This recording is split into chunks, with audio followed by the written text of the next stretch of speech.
Hello friends, welcome to your channel English Text Analyst. Friends, আজকে আমরা class 5 এর lesson 2 পড়তে চলেছি। আমি তোমাদের এই টেক্সট বইটা হাতে নিয়েছি। তোমরাও পড়ার সময় এই টেক্সট বইটা হাতে রাখলে সুবিধে হয়। চ্যাপ্টারটা হলো আ ফিট অন ফিট। দেখো, দুটো ফিট আছে, দুটোর উচ্চারণ বা প্রোনাউন্সিয়েশন কিন্তু এক, বানান আলাদা, মানে আলাদা। তো প্রথম ফিটটা যেটা হচ্ছে FEAT, এই ফিটটা মানে হচ্ছে কৃতিত্ব। আর পরের যে ফিটটা FEET, ফিট মানে হচ্ছে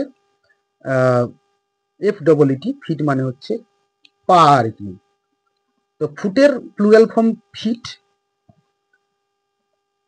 মানে আমরা মানেটা এরকমই করব যে চূড়ায় আরোহণের কৃতিত্ব বা চূড়ায় পা রাখার কৃতিত্ব। লেটস বিগিন, চলো শুরু করি। এখানে তিনটে কথা বলেছে, দেখো তিনটে মানে প্রশ্ন করেছে যে what do you see in the picture, এই ছবিতে তুমি বা তোমরা কি দেখছো। তো এখানে একটা পাহাড় বা পর্বতের ছবি আমরা দেখতে পাচ্ছি, একটা পর্বতমালা বা পর্বত শ্রেণী ছবি আমরা দেখতে পাচ্ছি।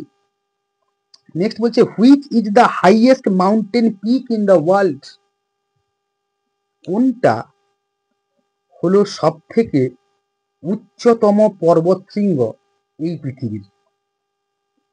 এবার বলছে হোয়ার ইজ ইট লোকেটেড, এটা কোথায় অবস্থিত।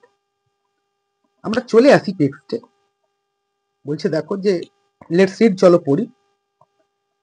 Edmund Hillary and Tenzing Norgay were part of the British expedition to mount Everest in 1953।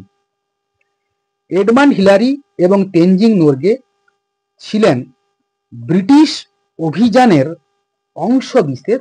কোথায় না, টু মাউন্ট এভারেস্টে ইন 1953, 1953 সালে। Colonel John Hunt led the expedition. Colonel বা কর্নেল বলতে বলা হয় অনেক সময়। Colonel John Hunt led the expedition.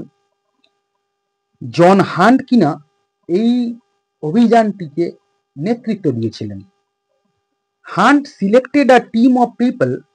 Hunt একদল লোককে নির্বাচিত করেছিলেন, অল অফ হুম, যাদের মধ্যে সকলেই ওয়ার এক্সপেরিয়েন্সড ক্লাইম্বার্স, ছিলেন অত্যন্ত অভিজ্ঞতা সম্পন্ন আরোহীরা। Edmund Hillary, a climber from New Zealand. Edmund Hillary, যে কিনা ছিলেন একজন নিউজিল্যান্ডের আরোহী। অ্যান্ড তেনজিং নোরগে, এবং Tenzing Norgay, a Sherpa from India, ছিলেন ভারতবর্ষের একজন শেরপা।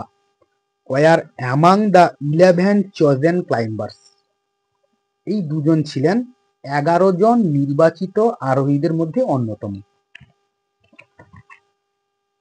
নেক্সট চলে আসি, দেখো যে আফটার মান্থস অফ প্ল্যানিং, কয়েক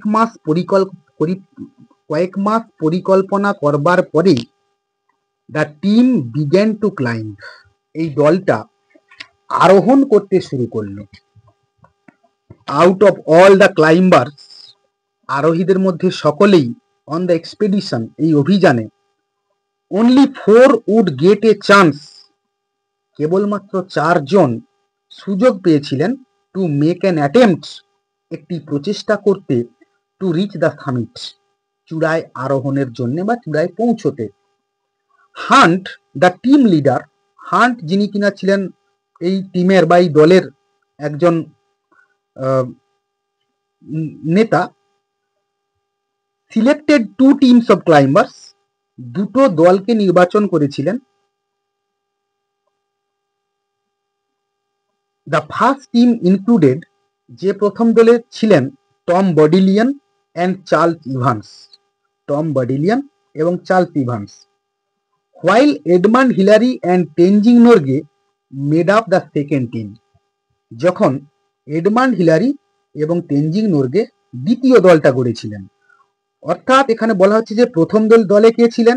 Tom Bourdillon and Charles Evans. দ্বিতীয় দলে কে ছিলেন? এডমান্ড হিলারি এবং Tenzing Norgay. The first team left on May 26, 1953। প্রথম দলটা 1953 সালের 26শে মে যাত্রা শুরু করেছিল to reach the summit of Mount Everest, mount এভারেস্টের চূড়ায় পৌঁছতে। The two men made it up to about 300 feet short. দুজন মানুষ পৌঁছে গিয়েছিলেন প্রায়, তার মধ্যে 300 ফিট মানে বাকি থেকে গিয়েছিল অফ দ্য সামিট, চূড়াতে। স্টিল দ্য হাইয়েস্ট, তবু এটা ছিল মানে সর্বোচ্চতম এনি হিউম্যান বিইং, যে কোনো মানুষের কাছে হ্যাড ইয়েট রিচড, যা কিনা পৌঁছানো সম্ভব হয়েছে, বা কোনো মানুষই এতটা পৌঁছতে পারেননি তখনও। They were forced to turn back, তারা কিনা বাধ্য হয়েছিলেন ফিরে আসতে। After they encounter bad weather, খারাপ আবহাওয়ার সম্মুখীন হওয়ার পরে। অ্যাট 4 AM, সকাল 4টার সময়, অন মে 29, 1953, 1953 সালের 29শে মে, Hillary and Norgay awoke, Hillary এবং নোরগে জেগে উঠেছিলেন। অ্যান্ড গট রেডি, এবং প্রস্তুত হয়েছিলেন ফর দেয়ার ক্লাইম্ব, তাদের আরোহণের জন্য।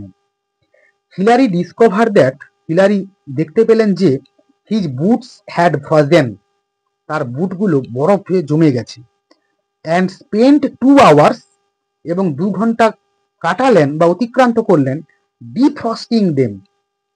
ডিফ্রস্টিং মানে হচ্ছে বরফ মুক্ত করতে আর কি। The two men left camp at 6:30 AM, দুজন মানুষ ক্যাম্প ছাড়লেন সকাল 6:30টার সময়।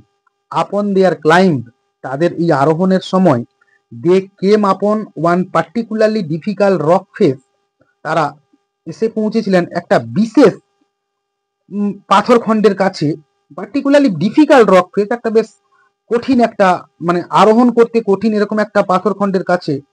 But Hillary found a way to climb it, কিন্তু হিলারি একটা উপায় বা পথ বের করলেন এটার উপর দিয়ে আরোহণ করবার।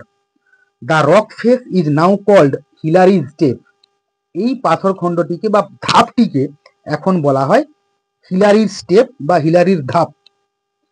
অ্যাট 11:30 AM, সকাল 11:30টার সময়, Hillary and Norgay reached the summit of Mount Everest, Hillary এবং নোরগে মাউন্ট এভারেস্টের চূড়ায় পৌঁছে গিয়েছিলেন। Hillary reached out to shake Norgay's hand, Hillary পৌঁছে গিয়েছিলেন নোরগের সঙ্গে করমর্দন করতে বা হ্যান্ডশেক করতে। বাট নোরগে গেভ হিম আ হাগ, কিন্তু নোরগে তাকে আলিঙ্গন করেছিলেন ইন রিটার্ন, বিনিময়ে। The two men enjoyed only 15 minutes, দুজন মানুষ 15 মিনিট ধরে উপভোগ করছিলেন at the top of the world, এই পৃথিবীর সর্বোচ্চতম শিখরে। বিকজ, কারণ, of their low oxygen supply, তাদের কম অক্সিজেন সরবরাহের কারণে। অর্থাৎ তারা 15 মিনিটের বেশি কাটাতে পারেননি, কারণ তাদের কাছে অক্সিজেন বেশি ছিল না। দে স্পেন্ড দেয়ার টাইম, তারা সেখানে সময় অতিক্রান্ত করেছিলেন। টেকিং ফটোগ্রাফ, ফটো তুলে। অ্যান্ড এনজয়িং দ্য ভিউ, এবং ওই মানে ওই দৃশ্যকে উপভোগ করে। Norgay placed a food offering to God, Norgay সেখানে ভগবানের উদ্দেশ্যে একটি খাবার রেখে দিয়েছিলেন। When their 15 minutes were up, যখন তাদের 15 মিনিট অতিক্রান্ত হয়ে গেল, হিলারি এবং Norgay made their way back down to the mountain, তারা ওই পর্বতমালার নিচের দিকে নেমে আসার রাস্তা ধরেছিলেন। তো ফ্রেন্ডস, আজকে আমরা লেসন 2টা কমপ্লিট করলাম। তো আমরা এখানেই রাখবো। তো ফ্রেন্ডস, একটা কথা বলি, এখানে দেখো, আমি কিন্তু আস্তে আস্তে 5 থেকে ক্লাস 10, 12 পর্যন্ত সমস্ত টেক্সট এইভাবে অ্যানালিসিস আকারে নিয়ে আসবো। সঙ্গে সঙ্গে গ্রামার, একদম শুরু থেকে গ্রামার, সাবজেক্ট, প্রেডিকেট, অবজেক্ট থেকে শুরু করে গ্রামারও আমরা ধীরে ধীরে আসবো। Article, preposition, noun, pronoun, adjective, verb, adverb যা আছে, এবং সঙ্গে ভয়েস, ন্যারেশন, ক্লজ, আরো যে সমস্ত গ্রামার আছে আস্তে আস্তে করে আমরা সবগুলোতে আসবো। তো প্রত্যেকটা ক্লাসের ফার্স্ট সামেটিভ গুলো মোটামুটি করে কমপ্লিট করি, তারপরে আস্তে আস্তে আমরা আসবো। তো ফ্রেন্ডস, আমরা এখানেই রাখবো। পরের দিন দেখা হচ্ছে নতুন কোনো ভিডিও নিয়ে, নতুন কোনো টপিক নিয়ে। ততক্ষণ পর্যন্ত stay blessed and keep smiling.